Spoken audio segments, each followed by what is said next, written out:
नमस्कार दोस्तों, आप सभी का स्वागत है सोशियोलॉजी ऑप्शनल की इस वीडियो सीरीज़ में। आज हम बात करेंगे पेपर 2 के unit A introducing Indian society की topic 2 impact of colonial rule on Indian society के टॉपिक नंबर 4 जो कि है सोशल रिफॉर्म्स। तो basically social reforms under colonial rule, क्योंकि बाद में भी सोशल रिफॉर्म्स इंडिया में हुए हैं, लेकिन ये प्री इंडिपेंडेंस एरा की बात कर रहे हैं इसमें हम। ठीक है, तो social reforms under colonial rule मतलब कि जब अंग्रेज़ यहाँ पे थे तो सामाजिक सुधार क्या-क्या हुए या समाज में क्या-क्या बदलाव आए जो कि जिनको सुधार भी बोल सकते हैं। When the British came to India, they did not just bring political domination and economic exploitation, they also introduced modern ideas of liberalism, rationality, individual rights and reform। ठीक है, तो जब अंग्रेज़ यहाँ पे आए तो ये नहीं था कि उन्होंने सिर्फ राजनीतिक पॉलिटिकल डोमिनेशन किया कि हम पे कब्जा कर लिया या हमारा इकोनॉमिक एक्सप्लॉइटेशन किया, हमारे पैसे छीन ले गए, ठीक है, हमारा व्यापार ट्रेड वगैरह सब खत्म कर दिया। साथ ही साथ क्या उन्होंने अपने आइडियाज़ भी डाले, मॉडर्न आइडियाज़ जो है ना यूरोप से निकले थे। वो आपने देखा था ना, जो पहला चैप्टर था रेनेसां और एनलाइटनमेंट के बाद जो आइडियाज़ आए थे वो क्या थे? लिबरलिज्म था, रैशनैलिटी थी, इंडिविजुअल राइट्स थे, रिफॉर्म्स इन सोसाइटी। ठीक है, तो क्योंकि पहले जो अंग्रेजी समाज था वो भी भारतीय समाज की तरह ही था, मिडल एजेस में, डार्क एजेस में, जहाँ पे थियोसेंट्रिक वर्ल्ड व्यू था। मतलब कि भगवान जो होते हैं, गॉड, वो सेंटर ऑफ द मतलब थॉट प्रोसेस होते हैं कि भगवान के मतलब भगवान को सेंटर में रख के सारे काम किए जाते हैं। तो ह्यूमन लाइफ जो है वो सेकेंडरी होती है। बाद में क्या हो गया, एंथ्रोपोसेंट्रिक व्यू, कि जिसमें ह्यूमन लाइफ क्या हो गई, वो सेंटर में आ गई। तो उसमें फिर लिबरलिज्म आया, रैशनैलिटी आई, ठीक है। उसके बाद आपकी मतलब एक तरह से इंडिविजुअल अथॉरिटी आई कि हर आदमी को अपना खुद का डिसीजन लेने का अधिकार है, इंडिविजुअल एजेंसी है, इंडिविजुअल राइट्स एंड रिफॉर्म्स। ठीक है, तो ये सब आइडियाज़ फिर अंग्रेज़ों ने क्या है इंडिया में भी एक तरह से लगाए। तो मतलब कुछ इसको एक तरह से आप लेटेंट फंक्शन मान सकते हैं कॉलोनियल रूल का, कि भाई इनके होने से हमको कम से कम ये फ़ायदा तो हुआ कि समाज में कुछ तो सुधार आए। भाई देखो, पैसा लूट लेगा ये हमारा, ये सही बात है। हमारा इन्होंने एक तरह से हम पे 200 साल राज किया, वो भी सही बात है, लेकिन एक तरह से मॉडर्न एजुकेशन या मॉडर्न वर्ल्ड की जो बातें हैं वो हम पे अंग्रेज़ों ने ही एक तरह से हमें दी। At the same time Indian society in the 18th century were deeply rooted in orthodoxy. तो उस टाइम इंडियन सोसाइटी की हालत बहुत ख़राब थी, जो कि वो मेडिवल यूरोप की हालत थी ना, डार्क एजेस भी जिसको बोलते हैं, उसी तरह इंडिया में क्या चल रही थी, डार्क एजेस चल रही थी। Women in India faced oppression through practice such as sati, child marriage and widow remarriage. तो ठीक है, तो वुमेन की हालत बहुत ख़राब थी, पैट्रियार्कल समाज था, सती प्रथा थी, चाइल्ड मैरिज थी, बच्चों की शादियाँ कर दी जाती थी, और वुड मतलब जो विधवा हो गई औरत, वो दोबारा शादी नहीं कर सकती। इसी इसी वजह से सती प्रथा होती थी कि भाई जब शादी कर नहीं सकती और महिलाओं को काम करने का अधिकार नहीं है तो फिर वो करेगी क्या, वो खाना कैसे खाएगी, तो इसलिए उसको सती प्रथा कर देते थे। The caste system enforce discrimination in the form of untouchability, exclusion from temples and rigid occupational segregation. ठीक है, तो कास्ट सिस्टम बिल्कुल अपने चरम पे था, किसी मतलब कोई वो नहीं था, सब अनटचेबिलिटी थी बिल्कुल पीक पे। जो लोअर कास्ट थे, अनटचेबल कास्ट थे, उनको हाथ भी नहीं लगाते थे, पूरा डिस्क्रिमिनेशन था। ठीक है, कुछ मंदिरों में या उसमें मतलब लोअर कास्ट को एंट्री नहीं थी। ठीक है, ऑक्यूपेशनल सेग्रीगेशन था, मतलब कि कौन क्या काम कर सकता है ये सब डिसाइडेड था। जैसे जूते बनाने का काम है वो पर्टिकुलर कोई कास्ट ही करेगी, या और भी जैसे लोअर कैटेगरी के काम है जैसे कि सफाई करना, ये सब भी किसी लोअर कास्ट को ही दिए दिए। ठीक है, उसका जो बड़े अच्छे काम माने जाते हैं जैसे पढ़ाई लिखाई करना या पूजा पाठ करना, वो पर्टिकुलर अपर कास्ट करेंगी। ठीक है, तो ऑक्यूपेशनल सेग्रीगेशन था। तो मतलब हालात बड़े ख़राब थे, इंडिया की डार्क एजेस आप मान सकते हैं। Indian society suffered from educational backwardness due to limited access to knowledge, dependence on traditional gurukuls and madrasas and the absence of modern sciences. ठीक है, तो एजुकेशनल बैकवर्डनेस थी, क्योंकि मॉडर्न एजुकेशन कहाँ से आएगी? मॉडर्न एजुकेशन कौन लेके आएंगे? अंग्रेज लेके आए, क्योंकि उससे पहले तो मॉडर्न एजुकेशन जैसी कोई चीज़ नहीं थी। मॉडर्निटी यूरोप में आई तो उनके थ्रू फिर वहाँ से होके इंडिया आई। उससे पहले क्या था, हमारे पास गुरुकुल्स होते थे, हिंदू जो हैं उनके लिए, और जो मुस्लिम हैं उनके लिए मदरसाज होते थे। तो वहाँ पे क्या होता था, इन इन दोनों जगह ही थोड़ी बहुत पढ़ाई वैसी करा दी जाती थी, लेकिन ज़्यादातर मेनली 80% क्या होती थी, रिलीजियस टीचिंग्स होती थी। भाई गुरुकुल्स में हिंदू धर्म ज़्यादा पढ़ाया जाता है और मदरसाज में इस्लाम पढ़ाया जाता है। तो जो रैशनल साइंटिफिक थिंकिंग है, वो सब जो बातें हैं मॉडर्न एजुकेशन में, वो सब नहीं पढ़ाई जाती। Superstitions and health issues prevailed in the society as there was lack of rational and scientific temper. ठीक है, तो अंधविश्वास से बड़ा हुआ समाज था, हेल्थ लोगों की बहुत ख़राब थी क्योंकि मेडिकल फैसिलिटीज़ नहीं थी, और ज़्यादातर जो हेल्थ इश्यूज़ थे वो भी सब अंधविश्वास से ही दूर किए जाते थे या फिर रिलीजियस उससे, जैसे कि किसी को बोलते हैं ना झाड़ फूँक कर देना, कि इसमें तो आत्मा आ गई है, मत आ गई है, या कोई बहुत ही किसी को घातक बीमारी हो गई है, बचने के चांसेस नहीं है, तो फिर जैसे कोई पूजा करा लो या फिर कुछ ऐसा तंत्र मंत्र करवा लो, उस तरह पे ज़्यादा डिपेंड है। मेडिकल साइंस थी नहीं, मॉडर्न मेडिकल साइंस, तो कहाँ से लोग करेंगे। Thus, colonial rule created a context in which both orthogenetic changes and heterogenetic changes shaped trajectory of social reforms. तो ऑर्थोजेनेटिक क्या होते हैं? जो अंदर से ही आते हैं, जैसे कि अंदर से कोई अपराइजिंग हो गई, या हमारे ही किसी मतलब जैसे राजा राम मोहन रॉय ने इस ये सती प्रथा के खिलाफ काम किया, तो वो क्या है, अंदर से ही इन्फ्लुएंस आया, बाहरी दबाव नहीं था उसमें कोई। ठीक है, जैसे और भी किसी का ज्योतिबा फूले का एग्जांपल ले लीजिए, मतलब हमारे ही लोगों ने अंदर ही अंदर देश के अंदर ही कोई काम किया, तो वो क्या होगा, ऑर्थोजेनेटिक।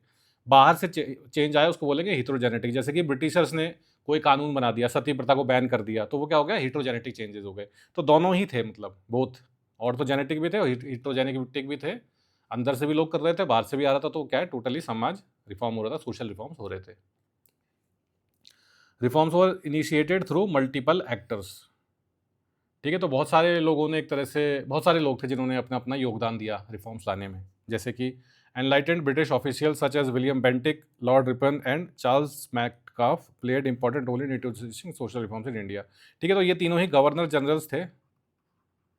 आपने मॉडर्न हिस्ट्री पढ़ी होगी तो इनका नाम आपने ज़रूर सुना होगा। ठीक है, तो विलियम बेंटिक ने सती प्रथा बैन करी थी, लॉर्ड रिपन ने women's education and women remarriage पे काफ़ी काम किया था, चार्ल्स मेटकाफ ने प्रेस फ्रीडम को एक तरह से काफ़ी मतलब बढ़ाया था आगे।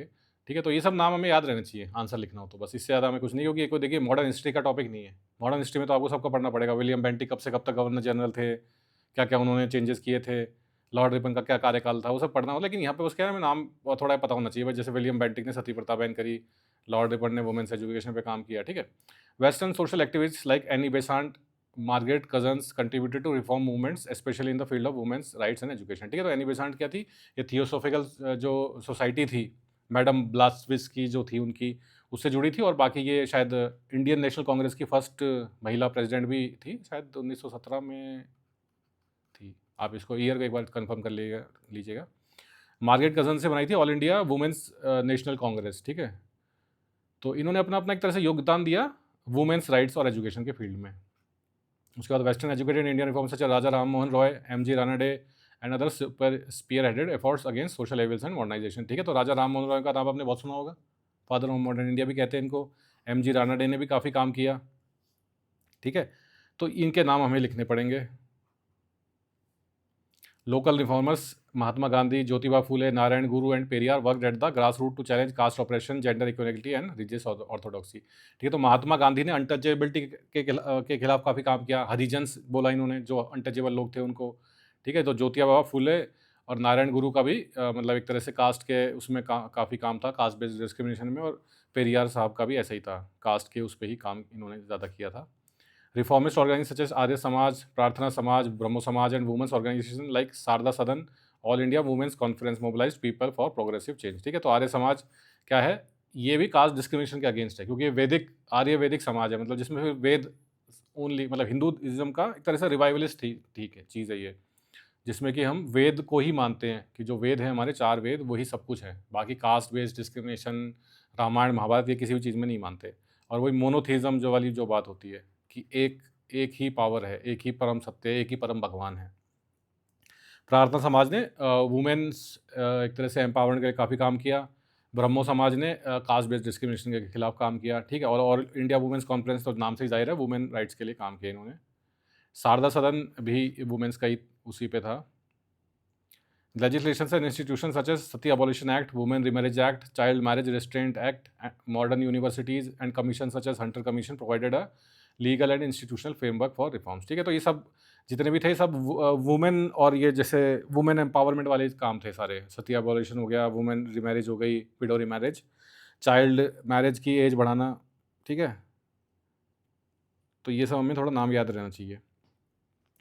उसके बाद major areas of social reform, सबसे पहले कास्ट रिफॉर्म देख लेते हैं। Jyotiba Phule Satya Shodhak Samaj in founded in 1873 critic Brahmin dominance and caste operation while also working for education of women and lower caste. ठीक है, तो ज्योतिबा फुले साहब का सत्य शोधक समाज था, इन्होंने बनाया था, जो कि ब्राह्मण डोमिनेंस और अपर कास्ट डोमिनेंस बेसिकली और कास्ट बेस्ड डिस्क्रिमिनेशन के खिलाफ इन्होंने काम किया।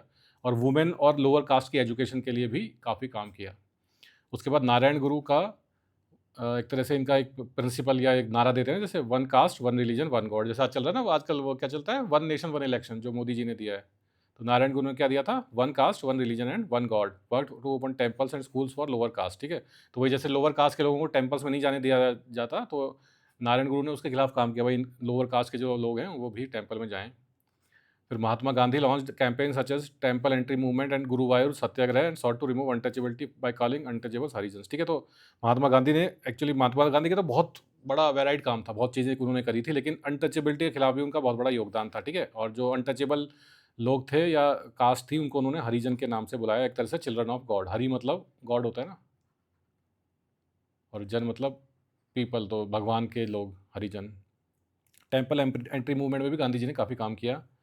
फिर B R Ambedkar strongly advocated annihilation of caste. Annihilation होता है मतलब ख़त्म कर देना, जड़ से मिटा देना, तो वो कास्ट को ही ख़त्म करना चाहते थे। ठीक है, ultimately leading to mass conversation to Buddhism in 1956, criticise Gandhi's approach as paternalistic. ठीक है, तो मास कन्वर्जन कर लिया था अम्बेडकर ने, वो बाद में हिंदू नहीं रहे थे, वो बुद्धिस्ट बन गए थे। 1956 में नागपुर में इन्होंने मास कन्वर्सेशन किया था along with 4 lakh of his followers, और इन उनकी फेमस 22 प्रतिज्ञाएं भी हैं, 22 प्रतिज्ञाएं बोलते हैं इनको, 12 रेजोल्यूशंस।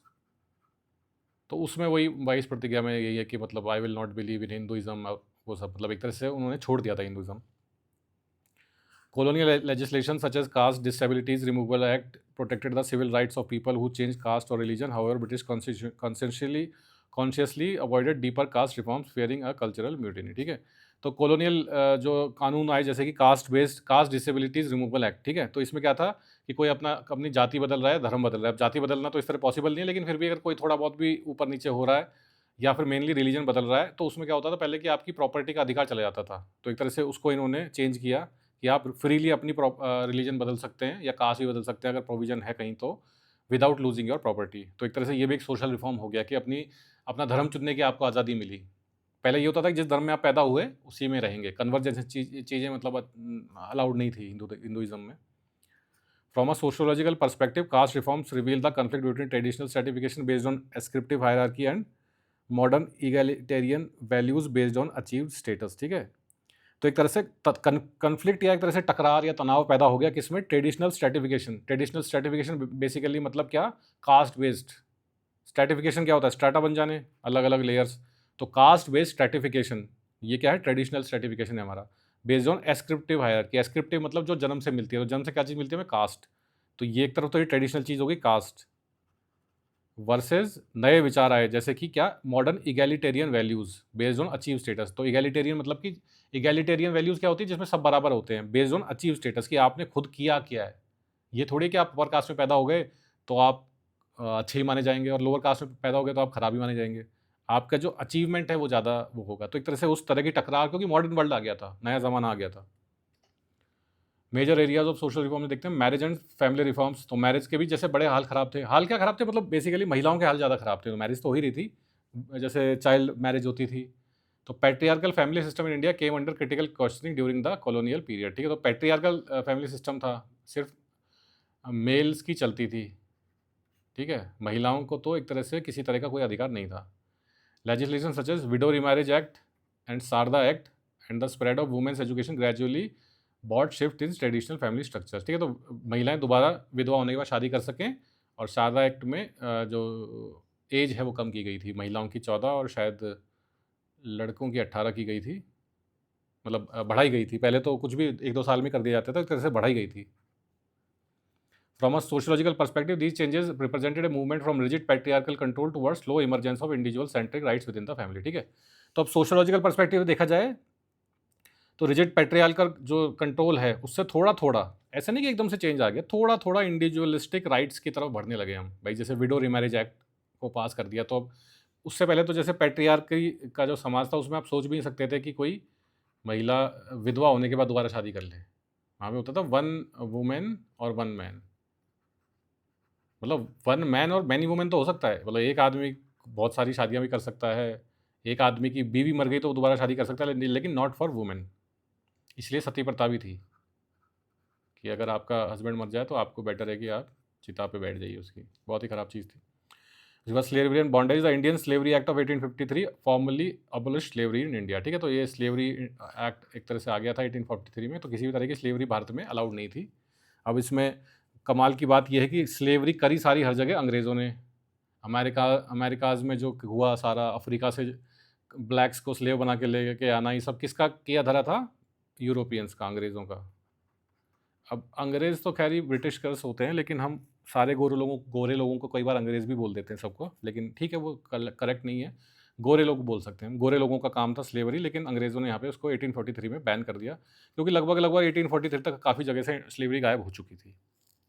अमेरिका में तो देखिए, अमेरिकन जो वो था सिविल वॉर, उसके बाद स्लेवरी का वहाँ पे खात्मा हो गया था। Despite this, legal abolition practice such as bonded labor, begar and peasant operation continues in society। ठीक है, तो ये तो क्या लीगली तो स्लेवरी बंद कर दी गई थी, लेकिन जैसे बॉन्डेड लेबर, बंधुआ मजदूरी, बेगार, बिना पैसे दिए मजदूरी, बिना पैसे दिए कैसी होती है? जैसे आपके पिताजी ने कोई उधार लिया, फिर वो चुका नहीं पाए तो उनकी मृत्यु हो गई, तो उसके बाद जो बेटा है वो बिना पैसे के, बेसिकली वो पिताजी का उधार चुकाने के लिए वो काम कर रहा है। बॉन्डेड लेबर मतलब बंधे हुए हैं आप, वो सर्फडोम वाली बात है कि आपको एक तरह से स्लेवरी टाइप ही है कि आप छोड़ के नहीं जा सकते, आपको यहीं काम करना है। थोड़ा बहुत क्रिटिसिज्म भी देख लेते हैं कि क्या क्या इनकी खामियां थी इन कॉलोनियल सोशल रिफॉर्म्स की। Reforms were selective, for example sati was abolished but practice such as dowry, purdah and polygamy remained untouched. ठीक है, तो सेलेक्टिव थे, मतलब किसी एक चीज़ को सही कर दिया, जैसे सती को अबॉलिश कर दिया, लेकिन वुमेन के खिलाफ तो और भी बहुत ख़राब चीज़ें, जैसे कि दहेज प्रथा, पर्दा या घूंघट। ठीक है, पॉलीगैमी मतलब मर्द तो बहुत सारी शादियाँ कर सकते हैं मेल्स, लेकिन महिलाएं एक ही कर सकती हैं। इनके खिलाफ कुछ नहीं हुआ। ठीक है, तो अंग्रेज़ों को ये भी डर था ना कि ज़्यादा हमने कुछ छेड़छाड़ करी तो फिर हिंदू भड़क ना जाए, भारतीय समाज में भड़क ना जाए कि यार ये तो हमारे जीने का, एक तो पैसा भी छीन रहे हैं, फिर जीने का अधिकार भी, मतलब जो हमारा जीने का ट्रेडिशनल लाइफस्टाइल है उसको भी ख़राब कर रहे हैं। तो फिर क्या है, फिर क्या हो जाता है, फिर क्रांति हो जाती है, जैसे 1857 में हो गई थी फाइनली। और उसका रीज़न भी वही था, मंगल पांडे ने जैसे उन मंगल पांडे को ज़्यादा प्रॉब्लम कोई उससे नहीं थी, इकोनॉमिक एक्सप्लॉइटेशन से या भारत पे कब्जा कर रखा है। वो अगर आपने थोड़ा बहुत ही पढ़ा हो तो वो जो एनफील्ड राइफल्स थी उसमें जो वो गोलियों में क्या था, गाय की चर्बी यूज़ की गई थी, गाय और सूअर दोनों की। तो गाय की चर्बी हिंदुओं के लिए एक तरह से गलत है, और सूअर की मुसलमानों के लिए। तो दोनों को ही एक तरह से ब्रिटिशर्स ने वो कर दिया, उनके भावनाओं को ठेस पहुंचा दी। ठीक है, तो इसलिए Hindu Muslims were United in 1857 revolt. The caste system was only superficially addressed with limited attempts at dismantling its structural inequalities। तो कास्ट सिस्टम तो आज तक नहीं गया, तो अंग्रेज क्या हटा देंगे? तो उस टाइम थोड़ी थोड़ी बातें हुई थी कि भाई थोड़ा हटाया जाए, मतलब है ना, थोड़ा सही नहीं है इस तरह, बस की कुछ भी नहीं, सुपरफिशियली बोला गया था कि भाई थोड़ा ख़राब है, इसको थोड़ा आप कम करिए, बाकी कुछ इसमें ठोस कोई काम नहीं हुआ था।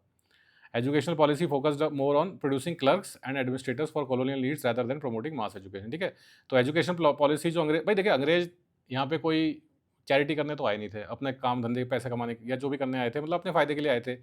तो जो मॉडर्न एजुकेशन लेके आए थे वो क्यों लेके आए थे? उन्हें क्लर्क चाहिए थे। क्लर्क मतलब जैसे वो बाबू होते हैं ना, जो ऑफिसेज में अपना वो लिखा पढ़ी, खाते मेंटेन करना है, वो सब काम करते हैं। तो जो मॉडर्न एजुकेशन उन्होंने इंडिया में लगाई थी, वो सब क्या करती थी, वो क्लर्क्स बनाती थी, जो अंग्रेज़ों के काम आते थे उनके ऑफिसेज में, जैसे इंडियन रेलवेज़ में या और भी जितने भी डिपार्टमेंट्स अंग्रेज़ों ने, पोस्टल सर्विसेज में, ठीक है, जितने भी उन्होंने अपने डिपार्टमेंट्स बनाए थे उसमें। ठीक है, तो लेकिन उसका मास एजुकेशन से कोई मतलब नहीं था कि सबको एजुकेशन दे रहे हैं वो। Indigenous knowledge such as Ayurveda and village schools were undermined leading to cultural alienation. ठीक है, तो भारतीय जो पारंपरिक नॉलेज थी, ज्ञान था, उसको एक तरह से ज़्यादा वैल्यू नहीं दी गई, धीरे धीरे वो फिर लुप्त हो गया, कल्चरल एलियनेशन हो गया, लोग उससे दूर हो गए। जैसे आयुर्वेद हो गया, या ठीक है विलेज स्कूल्स, ये इस तरह की जो मतलब ट्रेडिशनल नॉलेज होती है ना, वो धीरे धीरे वो फिर दूर हो गई, क्योंकि मॉडर्न एजुकेशन आ गई। Tribal communities faced alienation as British intervention, tribal custom, land ownership led to uprisings such as Santhal rebellion and Birsa movement। ठीक है, तो ट्राइबल्स को बहुत परेशान किया अंग्रेजों ने, क्योंकि सारा जो रॉ मटेरियल्स होता है वो जंगलों में होता है।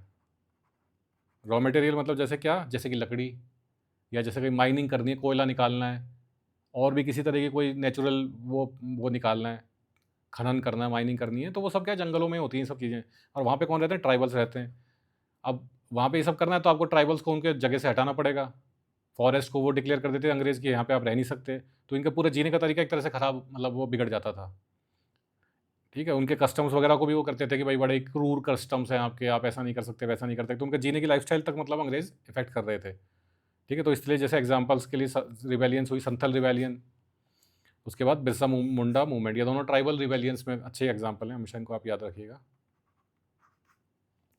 The condition of women remain deplorable since reforms were often legalistic and lacked social acceptance. ठीक है। तो महिलाओं की हालत तो बहुत ही ख़राब थी, कोई इसमें डाउट नहीं है, और रिफॉर्म्स थे बहुत ही सुपरफिशियल थे और बहुत ही छोटे सब्जेक्ट्स को टच कर रहे थे, जैसे कि सती प्रथा को ख़त्म किया, या फिर विडो रिमैरिज करी।